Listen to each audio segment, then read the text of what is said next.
বিষ্ণু ঈসা ইসলাম কখনো অলসতাকে উৎসাহিত করেন নাই, ভিক্ষাবৃত্তিকে উৎসাহিত করেন নাই, তিনি পরিশ্রমকে অ্যাপ্রিসিয়েট করেছেন। এক সাহাবী রাদিয়াল্লাহু তাআলা আনহু এসে বললেন, ইয়া রাসূলুল্লাহ, আমাকে কিছু দান করেন, আ'তিনি শাইআন। বিষ্ণু বললেন, তুমি ভিক্ষা করো, তোমার ঘরে কিছু নাই? সাহাবী বললেন, লা ইয়া রাসূলুল্লাহ, কিছু নাই। বিষ্ণু ঈসা ইসলাম আবার প্রশ্ন করলেন, কিছুই নাই? সে বলল, হ্যাঁ আছে।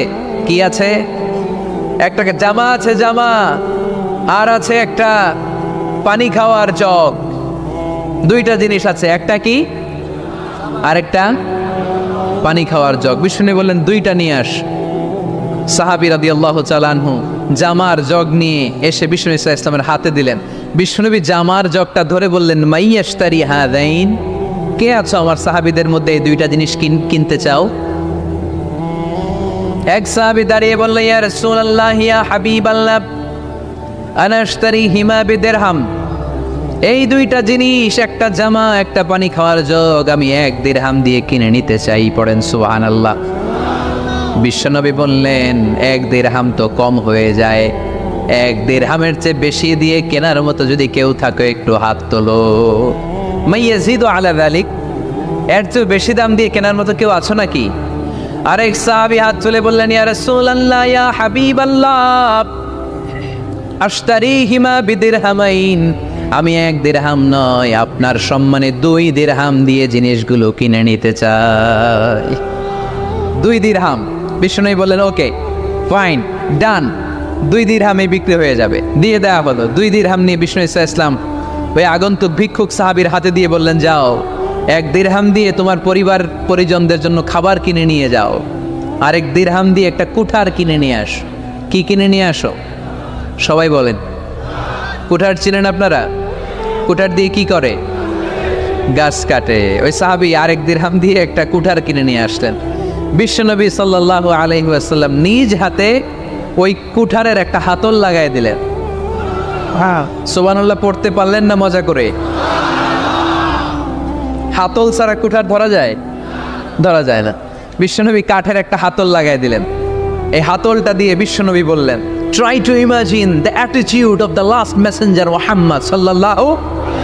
He changed the world for the better and made us better creature. তার নাম কি? কি নাম? He was Muhammad sallallahu alayhi wa sallam.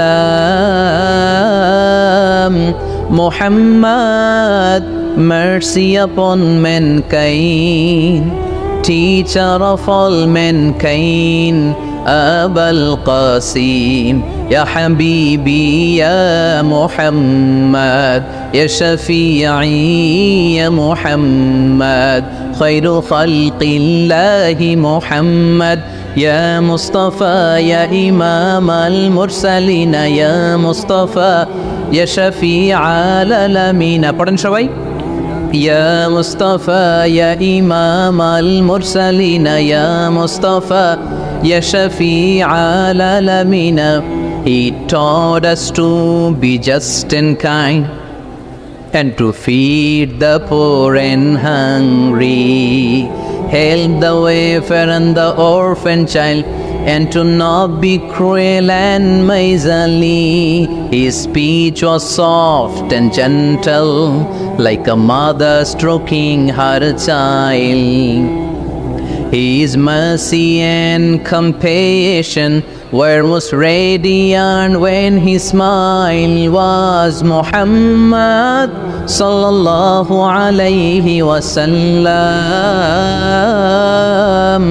Muhammad, mercy upon mankind, teacher of all mankind, Abul Qasim, Ya Habibi, Ya Muhammad, Ya Shafi'i, Ya Muhammad, Khairu Khalqillahi Muhammad. পড়েন সবাই। ইয়া মুস্তাফা ইয়া ইমাম আল মুরসালিন ইয়া মুস্তাফা ইয়া শাফিআল আলামিন ইয়া মুস্তাফা ইয়া ইমাম আল মুরসালিন ইয়া মুস্তাফা ইয়া শাফিআল আলামিন মুহাম্মদ। সুবহানাল্লাহ পড়েন। হি ওয়াজ মুহাম্মদ সাল্লাল্লাহু আলাইহি ওয়াসাল্লাম। বিশ্বনবী নিজ হাতে ওই সাহাবীর কুঠারের ভেতরে একটা হাতল লাগাইয়া দিলেন। ঘটনা মনে আছে নাকি নাশিদ শুনে ভুলে গেছেন? ঘটনা মনে আছে সবার? তিনি হাতল লাগাই দিলেন আর বললেন, যাও, গায়ে শক্তি আছে, তাগড়া যুবক, এই কুঠার নিয়ে জঙ্গলে যাও, জঙ্গলে যে কাঠ কাটো, লাকড়ি বানাও, বাজারে যে বিক্রি করো। লা ইয়াহতাতিবা আহাদুকুম হাজমাতান ফি যাহরিহি খায়রুম মিন আই ইয়াসআলা আহাদান ফায়ুতিয়াহু আও ইয়ামনাহু।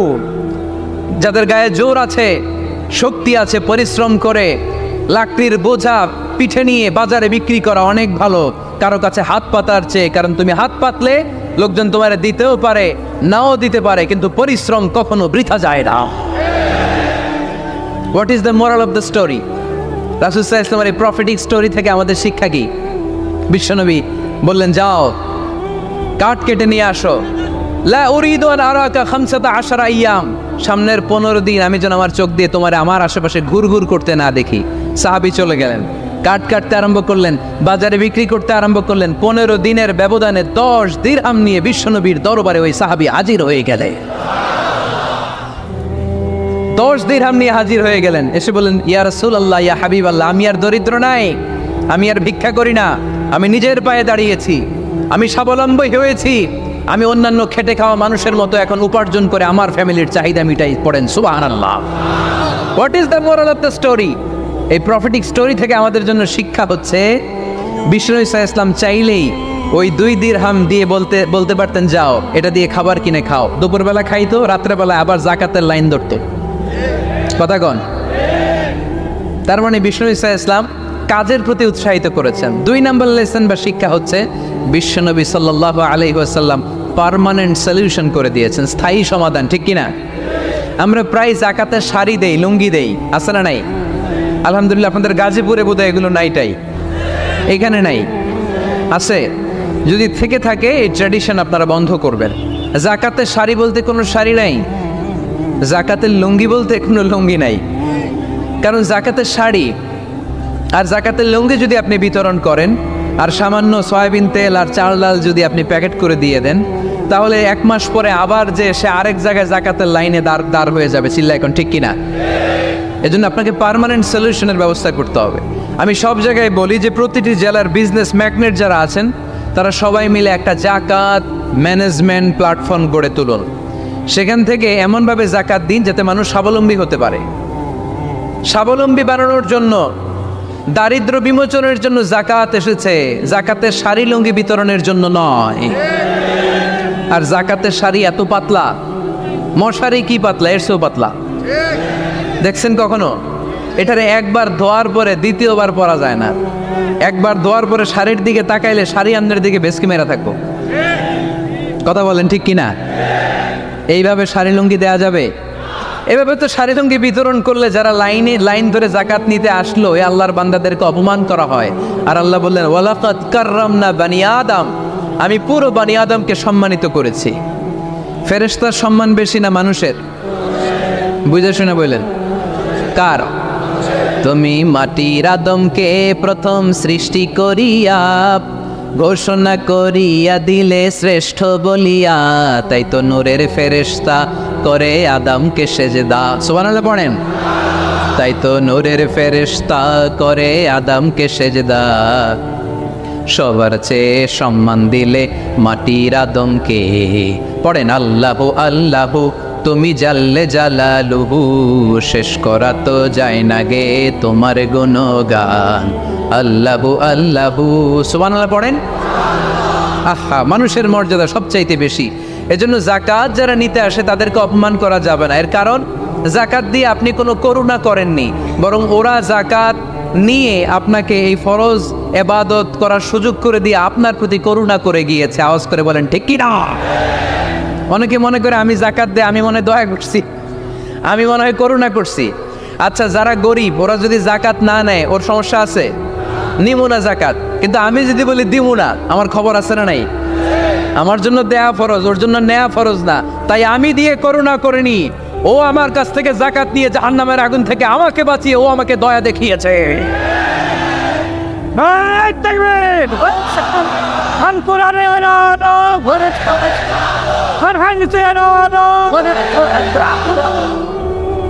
এজন্য যাকাত দারিদ্র বিমোচনের জন্য। কিভাবে যাকাত দিবেন? আপনি যাকাতের টাকা দিয়ে খেয়াল করবেন, একটু ক্রস চেক করে নিতে হবে, ডবল চেক করে নিতে হবে। যেই ফ্যামিলিতে যাকাত দিবেন কর্মক্ষম উপার্জনের মতো করতে পারে এরকম ছেলে আছে কিনা, থাকলে ওর একটা অটো রিক্সা কিনে দেন, সিএনজি কিনে দেন, ওই সিএনজি চালিয়ে ওর ফ্যামিলিটা দিব্যি চলে যাবে, ঠিক কিনা? ওর একটা অস্ট্রেলিয়ান গাভী কিনে দেন, ওই গাভীর দুধ বিক্রি করে ফ্যামিলিটা স্বাবলম্বী হয়ে যাবে, ঠিক কিনা? লক্ষ্মীপুরে আমি ওয়াজ করলাম, বলল হুজুর আমরা এভাবে একটা যাকাত ম্যানেজমেন্ট প্ল্যাটফর্ম গড়ে তুলেছি, এখানে আমরা টাকা জমিয়ে জমিয়ে আমাদের এলাকার যে সমস্ত ছেলেগুলো কর্মক্ষম, তাদের ঘরে টাকা পয়সা নাই, আমরা যাকাতের টাকা দিয়ে ওদেরকে প্রবাসী বানিয়ে দেই, বিদেশে পাঠিয়ে দেই। ওর কষ্ট অর্জিত সম্পদ দিয়ে ওর ফ্যামিলি এখন দেদারসে চলছে, কোনো যাকাতের লাইনে যে তারা নিজেদেরকে আর অপমান বোধ করছে না। এইভাবে যাকাত দিতে হবে। দিলটার একটু খোলেন, হাতটার একটু খোলেন, তাহলে হৃদয়টারে খুলে দিবে কে? দে যাকাত, দে যাকাত তোরা দে রে যাকাত, দে যাকাত, দে যাকাত তোরা দে রে যাকাত, তোর দিল খুলবে পরে আগে খোলো খাত, দে যাকাত, দে যাকাত তোরা দে রে যাকাত। পড়েন আমিন।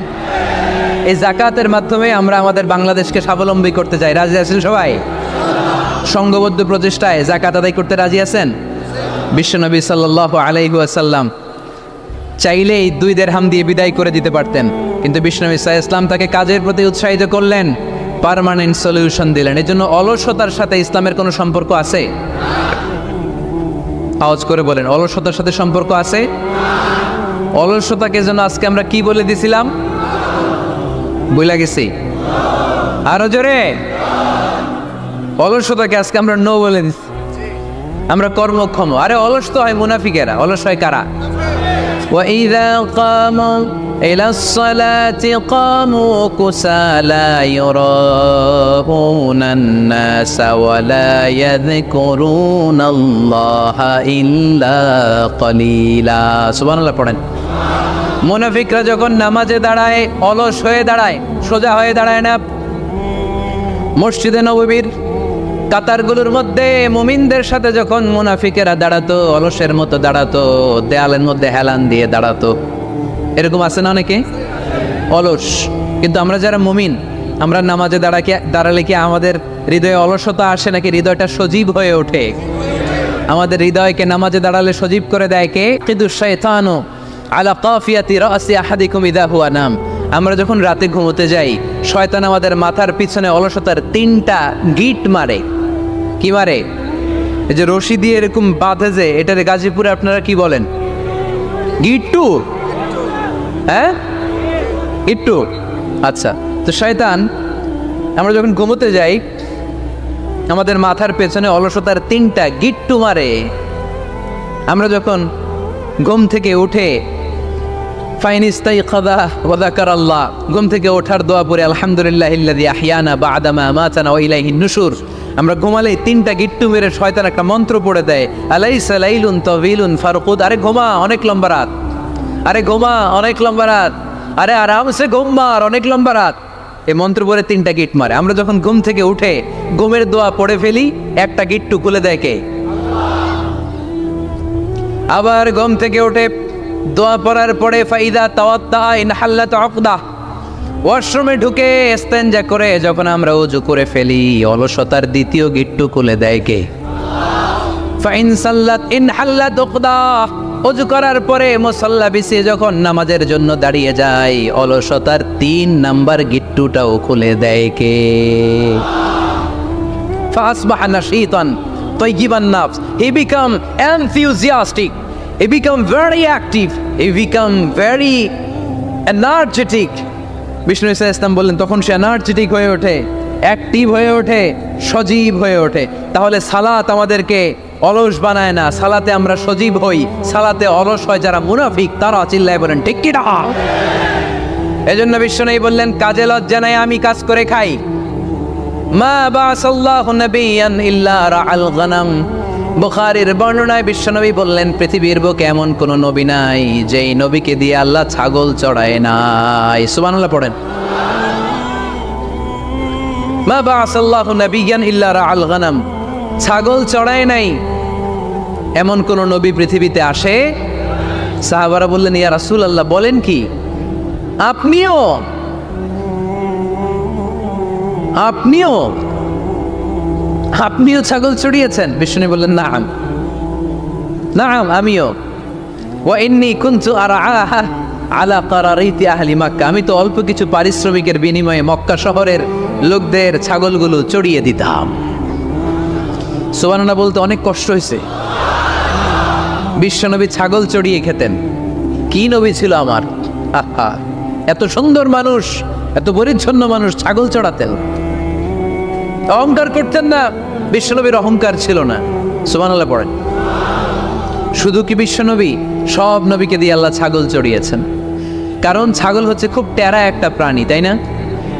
ছাগল এত টেরা, ছাগলের গলার রশি ধরে যদি আপনি ডানে টান দেন, এটা কোন দিকে যাবে?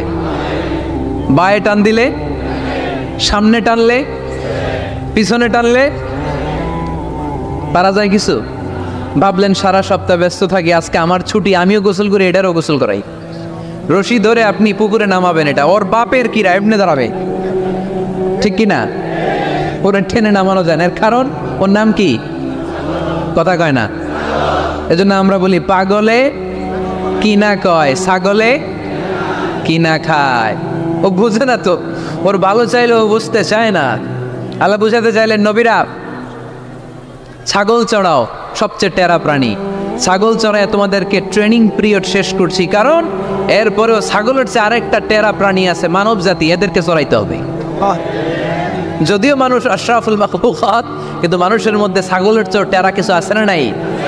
উলাইকা কাল আনআম বাল হুম আদাল, এরা ছাগল নয়, এগুলো ছাগলের চেয়েও নিকৃষ্ট। চিল্লায় বলে ঠিক কি না? এমন কোন নবী নাই যেই নবী ছাগল চড়ায় নাই। সুবহানাল্লাহ পড়তে হবে। সব নবীরা কাজ করে খেয়েছেন। সাইয়েদনা আদম আলাইহিস সালাম, ইব্রাহিম আলাইহিস সালাম চাষাবাদও করেছেন। সাইয়েদনা মুসা আলাইহিস সালাম চাষ করেছেন। দাউদ আলাইহিস সালাম নিজ হাতে বর্ম বানিয়েছেন, ছুরি বানিয়েছেন। আওয়াজ করে পড়েন সুবহানাল্লাহ।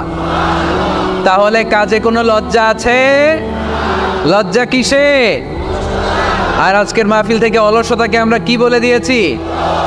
কাজের সময়, নামাজের সময় কাজে কোনো লজ্জা নেই। বিষ্ণু ইসলাম কাজ করে খেতে বলেছেন।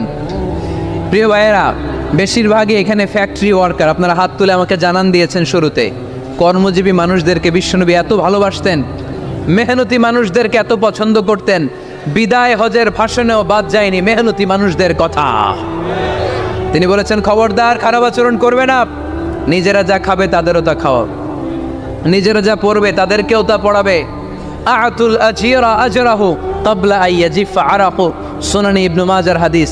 শ্রমিকের ঘাম শুকিয়ে যাওয়ার আগে তার পারিশ্রমিক দিয়ে দাও।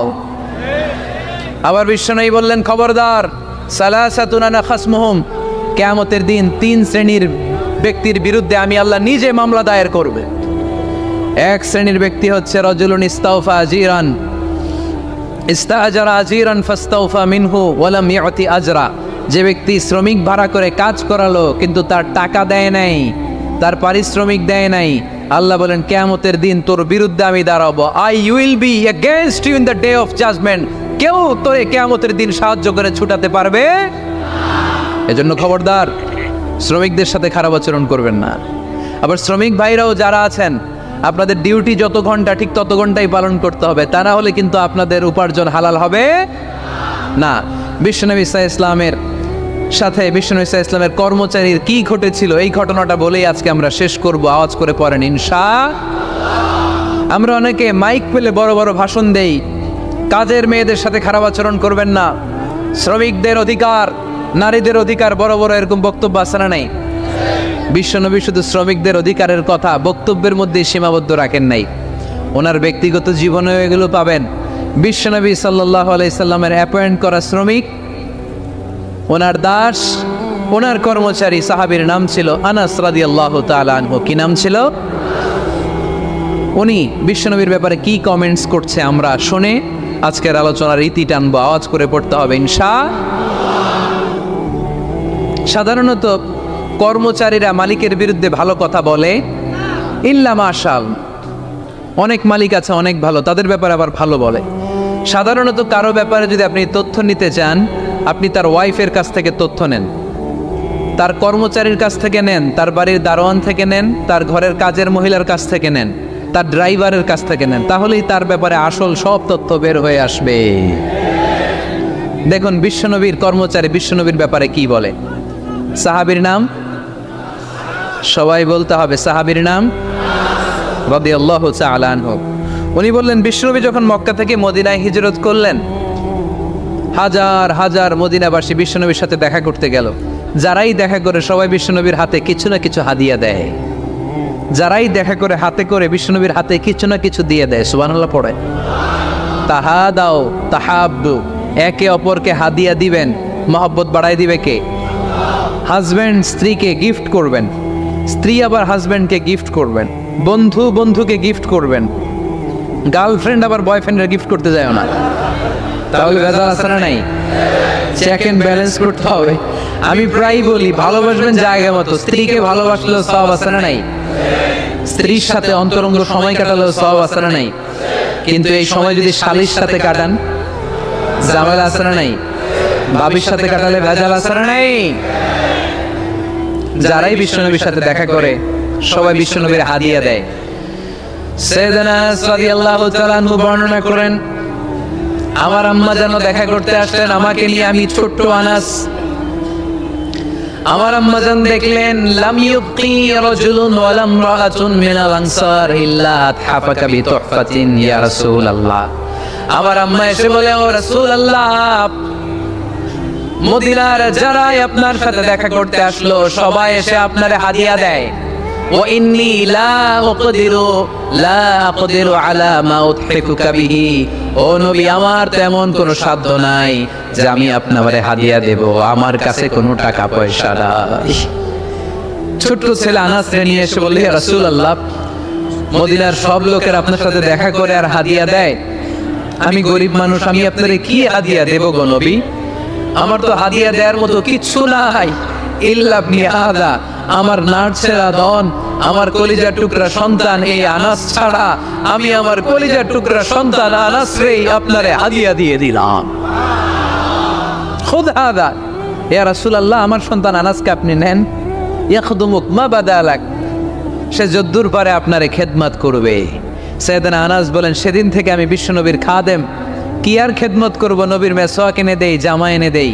10 বছর খেদমত করার পরে বিশ্বনবীর খাদেমের মুখে শুনুন বিশ্বনবী কেমন আচরণ করতেন সাইয়েদনা আনাস রাদিয়াল্লাহু তাআলা আনহুর সাথে। সাইয়েদনা আনাস বলেন, খাদিমতু রাসূলুল্লাহি 10 সিনিন, 10টি বছর আমি আমার বিশ্বনবীর পেয়ারা নবীর খেদমত করলাম।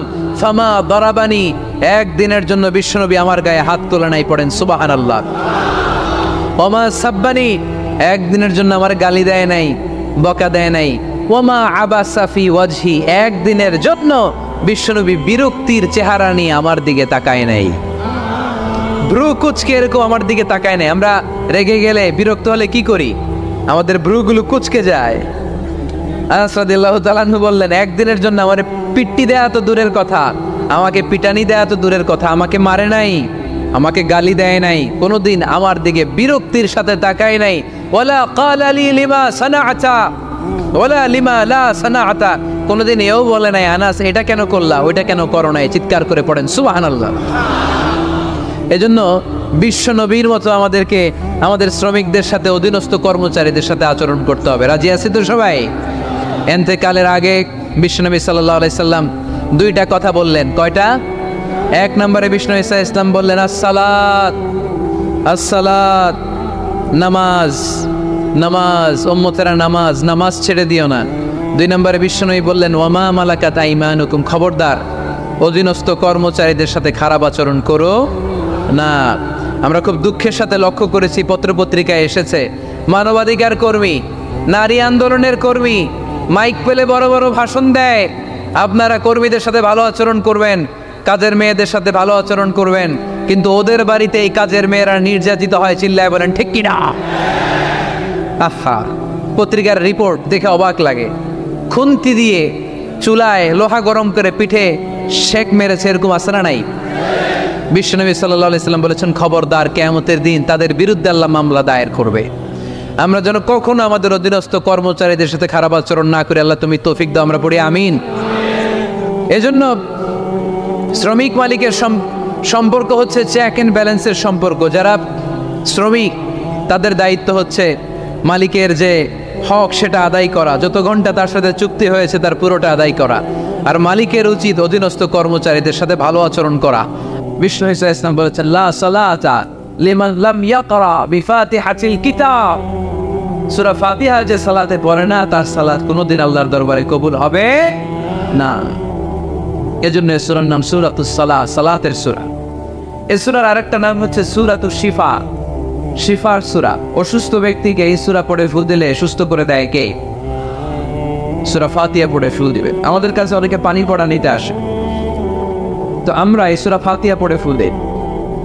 যে কোনো পীর সাহেব হুজুরের কাছে গেলে, ইমাম সাহেবের কাছে গেলে যে দোয়াটা পড়ে পানি পড়া দেয়, এই দোয়াটার নাম কি? সূরা ফাতিহা। দেখবেন হুজুর সব কথা বলতেছে আওয়াজ করে, দোয়াটা ফিসফিস করে পড়ে, কারণ আপনি শুনে ফেলাইলে হুজুরের খাওয়া নাই, ঠিক কিনা? এজন্য আমাদের কাছে আসলে আমরা জিজ্ঞেস করি, কি হয়েছে? পেটে ব্যথা। কার? আপনার? কয় না, আমার বউয়ের। তো পানি পড়া দেয়। সব কথা আওয়াজ করে বলে, দোয়াটা করে ফিসফিস করে, কারণ ওই গোবর যদি ফাঁস হয়ে যায় আমার কাছে কেউ আসবে না। আজকের পাকল দিয়ার ময়দানে সব গোবর ফাঁস, ঠিক কিনা? নিজেরাই রুকিয়া করব, নিজেরাই ঝাড়ফুঁক করব। আর ঝাড়ফুঁকটা বেশি নিবেন আব্বা আমার কাছ থেকে। আব্বারা বলবেন, আব্বা ওযু করে আসছেন, নামাজ করবেন, সূরা ফাতিহা পড়ে একটু ফুল দিয়ে দেন। আম্মারে বলবেন, আম্মা আপনি তো এখন ওযু করে নামাজ করবেন, আমার মাথায় একটু হাত দিয়ে ফুল দিয়ে দেন। আল্লাহর কসম, গোটা বিশ্বের সবগুলো বিশ্বায় বুজুর কোরআন খতম দিয়ে গ্লাসের এক গ্লাসের পানিতে ফুল দিবে, আর আরেক গ্লাসে আপনার আব্বা শুধু বিসমিল্লাহ বলে ফুল দিবে। মুহূর্তে আপনার আব্বার দোয়াটা আরশে উঠে যাবে। বাবা মারে চিনল না, দোয়া নিতে জানলো না। অনেক দেখেছে এরকম, প্রতি বছর উমরা করে, বাপরে ভাত দেয় না, মারে ভাত দেয় না। ঘরে মা বাবার রেখে তুমি কাবা ঘরে যে আল্লাহরে খোঁজো, কপাল পোড়া, ঠিক কিনা? এই জন্য আব্বা আম্মার কাছ থেকে দোয়া নেবেন। এই রুকিয়াটা করবেন পাকন দিয়ার ভাইয়েরা। আল্লাহ রাসূল সাল্লাল্লাহু আলাইহি ওয়াসাল্লাম আয়াতুল কুরসি পড়ে ফুল দিতেন নিজের গায়ে। সূরা ইখলাস, সূরা ফালাক, সূরা নাস 3 কুল পড়ে ফুল দিতেন। সূরা ফাতিহা পড়ে ফুল দিতেন। এগুলো পড়ে হাত দুটো মিলাবেন, হাতে ফু দিয়ে মাথা থেকে পা পর্যন্ত মাসাই করবেন। It's a protection from your Lord. জিন ভূতের আসর, ব্ল্যাক ম্যাজিক, জাদুটোনা, বান মারা, এগুলো আছে নাকি বাটন দিয়ায়? কি বলেন এগুলো আপনারা? বান মারে? হ্যাঁ, ঝাড়ু মারে, দারু, জাদু, ঝাড়ু, জাদু, ঝাড়ু, যাই হোক, তো এগুলো কিন্তু মারে, বান মারে, জাদু টোনা করে, ব্ল্যাক ম্যাজিক করে। এগুলো থেকে আমাদের সোনামণিদেরকে আমরা প্রোটেকশন করাবো কিভাবে? ওদেরকে শিখাই দিব। সূরা ফাতিহা পড়ে, আয়াতুল কুরসি পড়ে, 3 কুল পড়ে তুমি হাতের মধ্যে ফু দিবা। ফু দিয়ে মাথা থেকে পা পর্যন্ত তুমি নিজেই মাসেজ করবা। তোমাকে প্রোটেকশন দিবে কে? আল্লাহ রাসূল সাল্লাল্লাহু আলাইহি ওয়াসাল্লাম বলেছেন, মান ক্বারাআ আয়াতাল কুরসি দুবুরা কুল্লি সালাতিন মাকতুবাতিন লাম ইয়ামনাহু মিন দুখুলিল জান্নাতি ইল্লাল মাউত। প্রত্যেক ফরজ সালাতের পরে যে ব্যক্তি আয়াতুল কুরসি তেলাওয়াত করবে, তার জান্নাতে যাওয়ার ক্ষেত্রে আর কোনো ব্লক বা বাধা নাই, একটা জিনিস ছাড়া, সেটা হচ্ছে মরণ, মৃত্যু। লোকটা মরে না তাই জান্নাতে যায় না, মরলেই জান্নাতি। এজন্য আজকে থেকে সূরা ফাতিহা বেশি বেশি পড়বেন। তো সাইয়েদনা আবু সাঈদ আল খুদরি রাদিয়াল্লাহু তাআলা বর্ণনা করেন, আমরা একবার মরুভূমিতে সফর করছিলাম, হঠাৎ দেখলাম মানুষের জটলা ডিঙ্গিয়ে ভেতরে যেয়ে দেখি এক লোক শুয়ে আছে, আর অন্য লোকেরা মন্ত্র করে ফু দিচ্ছে। উল্টা পাল্টা মন্ত্র করে ফু দেয় না? সুমন্তর সু, কালী কুত্তার গু। আমরা ছোটবেলায় শুনতাম, বাচ্চারা এরকম ছুমন্তর ছুমন্তর ছুমন্তর সু, কালী কুত্তা। এগুলো পরে ওরা মন্ত্র পড়তো। তো উনি যে দেখলেন কি কি মন্ত্র পড়ে এই লোককে ফু দিচ্ছে, উনি বললেন কি হয়েছে? সবাই বললো আমাদের নেতা সাইয়্যিদুল হাই, হাইমানি গোত্র, এই গোত্রের নেতা সাপ কামড় দিয়েছে, বিষে এমন নীলাভ হয়েছে, দেখো মনে হয় মারা যাবে, কি করা যাবে? তোমরা কি কোনো রুকিয়া ঝাড়ফুঁক জানো? উনি বললেন জানি। তাহলে আসো একটু ঝাড়ফুঁক করো। উনি বললো শর্ত আছে, আমাদেরকে ছাগল দিতে হবে, 1 পাল ছাগল। আরেক বর্ণনায় এসেছে 30টারও অধিক ছাগল। সবাই বলল আমাদের নেতা, এর যদি কিছু হয়ে যায় আমরা নেতৃত্ব শূন্য হয়ে যাব, ছাগল লাগুক আর উট লাগুক, তুমি আসো। বাড়ি বাড়ি যে ছাগল এনে, ছাগল রেডি। সাইয়েদনা আবু সাঈদ আল খুদরি রাদিয়াল্লাহু তাআলা আনহু পড়তে আরম্ভ করলেন, আলহামদুলিল্লাহি রাব্বিল আলামিন আর-রাহমানির রাহিম মালিকি ইয়াউমিদ্দিন ইয়্যাকা না'বুদু ওয়া ইয়্যাকা নাস্তাঈন اهدنا الصراط المستقيم صراط الذين أنعمت عليهم غير المغضوب عليهم ولا الضالين। পড়েন আমি। উনি এটা পড়ে ফু দিলেন। ফু দিতে দেরি, মুহূর্তের মধ্যে সোয়া লোকটা বসে গিয়েছে। আবার ফু দিছে, এবার দাঁড়াই গেছে। আরেকবার ফু দিছে, হাঁটতে শুরু করছে, একেবারে সুস্থ। সবাই তো অবাক, টাসকি খেয়ে গেছে। আবু সাঈদ আল খুদরি রাদিয়াল্লাহু আনহু বলে, টাসকি পরে খাও, আগে ছাগল দাও। কারণ ছাগল দেওয়ার কন্ডিশন ছিল না, ওরা ছাগল নিয়ে আসছে।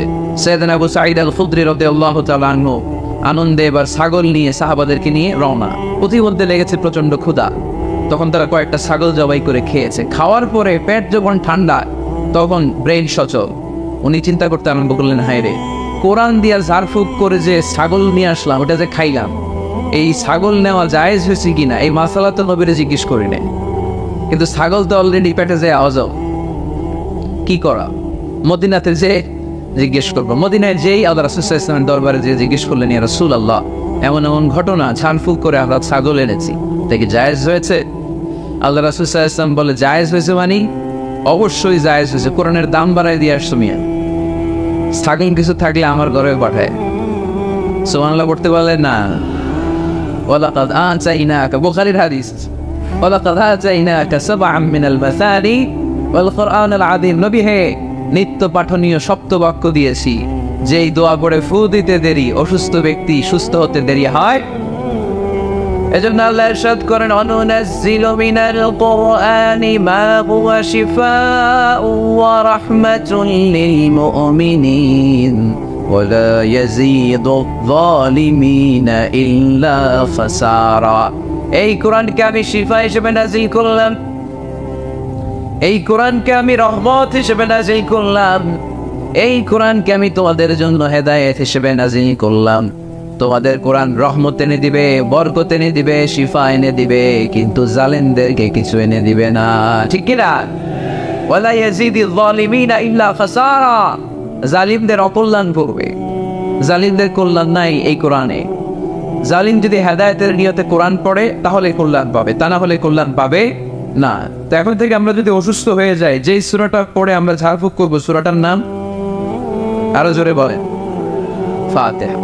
এই সূরাটা কোরআনের ধারাক্রম অনুসারে 1 নম্বর সূরা, নাম্বার 1। কয় নাম্বার? 1 নম্বর। এই সূরাটা মক্কাতুল মুকাররমায় নাজিল হয়েছে, তাই এটি মাক্কি সূরা। কি সূরা? মাক্কি সূরা। এই সূরার আয়াত সংখ্যা 7টি। কয়টি? এবার আমি প্রশ্ন করব, আপনারা উত্তর করবেন আওয়াজ করে। সূরার নাম, ক্রমিক নাম্বার, আয়াত সংখ্যা। সূরাটা মাদানী। কি সূরা? মনে থাকবে তো? আসলে প্রতিদিন এই সূরাটা পড়ি, এই সূরাটার তাৎপর্য কি, মর্মবাণী কি আমাদের জানার দরকার আছে না? কিন্তু আমরা অনেকেই জানি না। জানি আরব বিশ্বে দেখবেন, ওনারা যখন তারাবির সালাত পড়ে, আযাবের আয়াত আসলে কাঁদে। পাকুন দিয়ে আপনারা কাঁদেন? জান্নাতের আয়াত আসলে দরাজ গলায় তেলাওয়াত করে। আপনারা কি করেন? আমরা করি না। কারণ ওনারা কি পড়ছেন সেটা তাৎপর্য আর মর্মবাণী ওনারা অনুভব করছেন। গত বছরের আগের বছর না গত বছর আমি হজে শাইখ আব্দুর রহমান সুদাইসির পেছনে নামাজ পড়লাম। উনি যখন সূরা কুরাইশ তেলাওয়াত করছেন ফালিয়াবুদু রাব্ব হাযাল বাইত, এটা বলে তিনি কেঁদে দিলেন, কারণ উনি অর্থ বুঝতে পেরেছেন। আয়াতের অর্থ ফালিয়াবুদু রাব্ব হাযাল বাইত, এই কাবা ঘরের মালিক আল্লাহর ইবাদত করো, এই ঘরের রবের ইবাদত করো। আর ওই ঘরের সামনে দাঁড়িয়ে উনি ইমাম, উনি ওই ঘরের সামনেই দাঁড়া আর করতেছে এই ঘরের রবের ইবাদত করো। এটা যখন অনুভব করলেন উনি আর নিজেকে ধরে রাখতে পারলেন না, উনি কান্না জুড়ে দিলেন। উনার পেছনে আমরাও কাঁদতে লাগলাম, কারণ ইমাম যেদিকে মুসল্লিও সেদিকে, উনিও কাঁদে আমরাও কাঁদি, কারণ অর্থ বুঝতেছি তো। আবার জান্নাতের আয়াত আসলে এমন সুরের ঝংকার তুলে তিনি তেলাওয়াত করে, মনে হচ্ছে যেন এখনই উপর থেকে রহমত নাজিল হচ্ছে, ঠিক কি না? আমরা যখন তারাবির সালাত পড়ি, আমাদের কখন যে আযাবের আয়াত গেল, কখন যে জান্নাত গেল, আর কোন দিক দিয়ে জাহান্নাম গেল, কোন দিক দিয়ে ইউসুফ নবীর কাহিনী গেল, কোন দিক দিয়ে আমার নবীর ঘটনা গেল, কিছু টের পাই। শুধু আমরাই টের পাই না এমনটা না, যিনি পড়াচ্ছে উনিও টের পায়, ঠিক কিনা? এজন্য আমাদের চোখ দিয়ে দাঁড় দাঁড় করে পানি নামে না, আমরা অশ্রুসিক্ত হই না। জান্নাতের আয়াত আসলে আমাদের মজা লাগে না, কোরআনটারে মজা লাগাইতে হবে, ঠিক কিনা? আত-তাজির আস-সাদুক আল-আমিন মা'আন নাবিয়্যিন ওয়াস-সিদ্দীকিন ওয়াশ-শুহাদা'i ওয়াস-সালিহিন, আমানতদার সত্যবাদী ব্যবসায়ী কিয়ামতের দিন নবীদের সাথে, শাহীদদের সাথে, সিদ্দীকিনদের সাথে, সৎ কর্মশীল ব্যক্তিদের সাথে দাঁড়িয়ে যাবে। চিৎকার করে পড়েন সুবহানাল্লাহ। এজন্য নতুন নতুন যত আইডিয়া আছে এগুলো আমাদের মাথা থেকে বের করতে হবে, তাহলেই আমাদের ব্যবসায় বরকত দিবে কে? সম্মানিত সুধী, তাই বলছিলাম আমরা নিজের পায়ে দাঁড়াতে চাই, আমরা কিছু করে দেখাতে চাই, আমরা স্বাবলম্বী হতে চাই, পরিশ্রম করতে হবে। পরিশ্রমের কোনো বিকল্প নেই। There is no alternative way to struggle. Struggle তোমাকে করতেই হবে, কেউ তোমাকে তোমার জন্য স্পেস তৈরি করে দিবে না। এই পৃথিবীতে কেউ কাউকে জায়গা দেয় না, এই পৃথিবীতে এসে জায়গা করে নিতে হয়। চিৎকার দিয়ে বলো ঠিক কিনা? হুঙ্কার দিয়ে পৃথিবীবাসীকে জানিয়ে দিতে হয় আমি এসেছি। মায়ের পেট থেকে যখন আমরা বেরোই আমরা কি বলি? ওয়াও ওয়াও বলে নিজের অস্তিত্বের জানান দেই যে আমি এসেছি, এই পৃথিবীতে আমি জায়গা করে নিতে এসেছি। Life is not a bed of roses.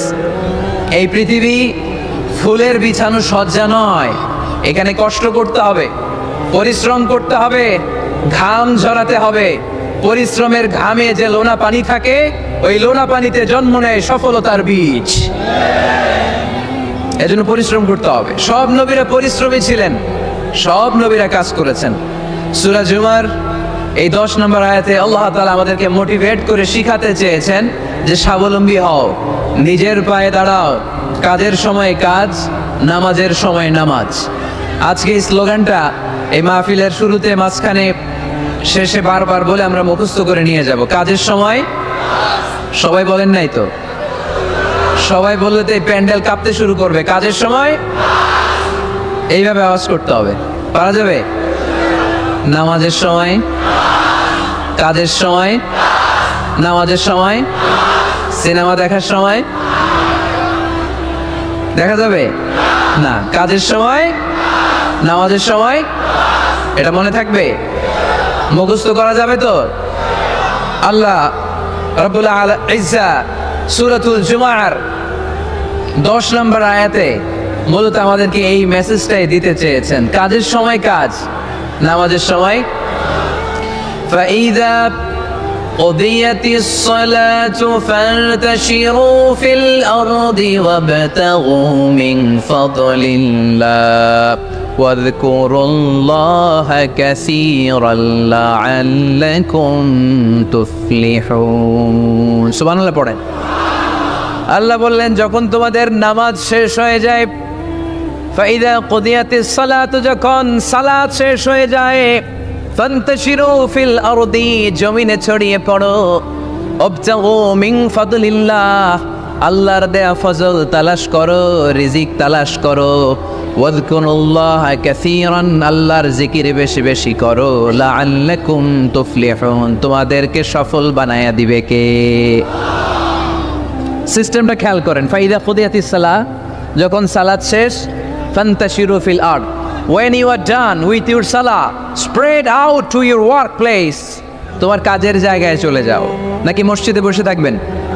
নামাজ শেষে কি করতে হবে? কাজের জায়গায় চলে যেতে হবে। এটা ইসলামের নিয়ম, এটা বিশ্বনবীর সুন্নাত, এটা আল্লাহর দেয়া পদ্ধতি। ফাইদা কুদিয়াতিস সালাতু, যখন সালাত শেষ হয়ে যাবে, ফান্তাশিরু ফিল আরদ, জমিনে ছড়িয়ে পড়ো। আবতাগু মিন ফাদলিল্লাহ, আল্লাহর রিজিক তালাশ করো। জমিনের মধ্যে আল্লাহর ফাদাল আছে, রিজিক আছে, এই রিজিকগুলো তালাশ করো। মসজিদে বসে থাকলে এই ফদল বা রিজিক কি পাওয়া যাবে? যাবে না। মসজিদে ঢুকলে রহমত পাওয়া যায়। গাজীপুরের ভাইয়ের আওয়াজ তুলে বলেন, মসজিদে ঢুকলে কি পাওয়া যায়? এজন্য মসজিদে যখন আমরা ঢুকি, কোন পা দিয়ে ঢুকি? ডান পা দিয়ে ঢুকেই আমরা বলি আল্লাহুম্মা ফতাহলি আবওয়াবা রাহমাতিক। O Allah, open for us the door of your mercy. Allah আমাদের জন্য আপনার সব রহমতের দরজাগুলো খুলে দেন। কারণ মসজিদে ঢুকলেই রহমত দেয় কে? আর মসজিদ থেকে যখন বের হই তখন রহমত নয়, তখন পাওয়া যায় ফদল। যে ফদলের কথা আল্লাহ ইয়াতে বললেন, আবতাগু মিন ফাদলিল্লাহ, এই ফদল মানে হচ্ছে রিজিক।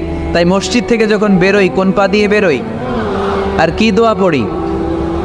আওয়াজ করে বলেন, আল্লাহুম্মা ইন্নী আসআলুকা মিন ফাদলিক, মানে হে আল্লাহ, আমি আপনার কাছে আপনার ফদল চাই, রিজিক চাই। দুনিয়ার কেউ রিজিক দিতে পারে না, রিজিক দিতে পারে কে? এই রিজিক আমি আপনার কাছে চাই। আবার আল্লাহ বললেন, হুয়াল্লাযী জাআলা লাকুমুল আরদা যালুলান ফামশু ফি মানাকিবিহা ওয়া কুলু মির রিজকি ওয়া ইলাইহিন নুশুর। তিনি তো এমন সত্তা যিনি তোমাদের জন্য জমিনটারে বানিয়েছেন সাহালাতুল মাসালিক, সহজে হাঁটা যায়, চলা যায়, চারা বীজ রোপণ করা যায়, চাষাবাদ করা যায়। আল্লাহ বললেন, জমিনের আনাচে কানাচে ঘুরে বেড়াও, জমিনের মধ্যে তোমাদের জন্য রিজিক রেখে দিয়েছে কে? এই জমিনের সব জায়গায় রিজিক আছে। আপনি জমিনের পাহাড়ে যাবেন, পাহাড়েও রিজিক আছে। জানেন পাহাড়ে কি চাষ হয়? হ্যাঁ, জুম চাষ হয়। বাংলাদেশের পাহাড়ে জুম চাষ হয়, আর মালয়েশিয়ার পাহাড়গুলোতে সব চাষ হয়। মালয়েশিয়া একটা জায়গা আছে ক্যামেরুন হাইল্যান্ড, ভাই গেছিলেন নাকি? ৬,০০০ ফিট উপরে, ঠান্ডা, প্রচণ্ড ঠান্ডা। আমি প্রায় যাই, ওখানকার চা বাগানের স্নিগ্ধ হাওয়া আমাকে টানে খুব, বাতাসটা খুবই ক্লিন, ভাল লাগে।